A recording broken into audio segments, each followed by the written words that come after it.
Dobrý deň, nachádzame sa v priestoroch učebne merania Strednej odbornej školy elektrotechnickej v Beloch.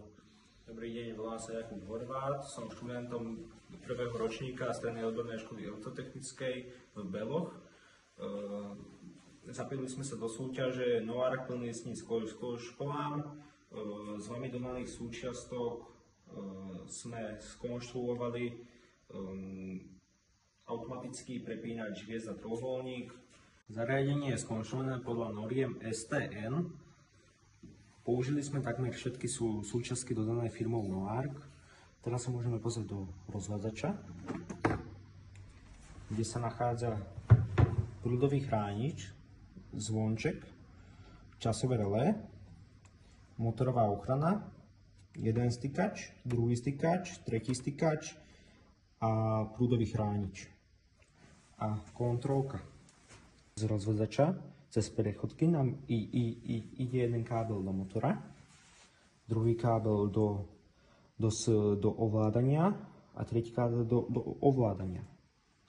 Prvé ovládanie má na sebe hlavný vypínač,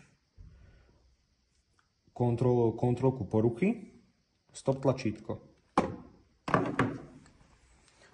Druhý ovládač má na sebe kontrolku so zvončekom pre signalizáciu poruchy, stop tlačítko, prepínač do hviezdy, prepínač do trojuholníka. Súčiastky sme zapojili podľa nami navrhnutej schémy. Po prepnutí motora do trojuholníka sa nám automaticky pustí motor do zapojenia trojuholníka a automaticky sa nám začne odpočítať relé, ktoré to po určitom čase vypne ten motor a spustí alarm. Tady máme názornú ukážku. Po zapnutí hlavného vypínača môžeme zapnúť aj motor. Motor sa nám zapne do hviezdy, potom ho môžeme prepnúť do trojuholníka. Po určitom čase časový reaktor motor vypne a zapne alarm.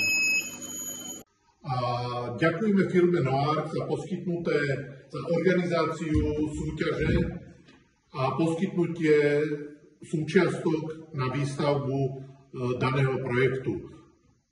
Myslíme si, že pomáha rozvíjať tvorivosť u našich študentov a záujem o danú činnosť v elektrotechnike a priemysle.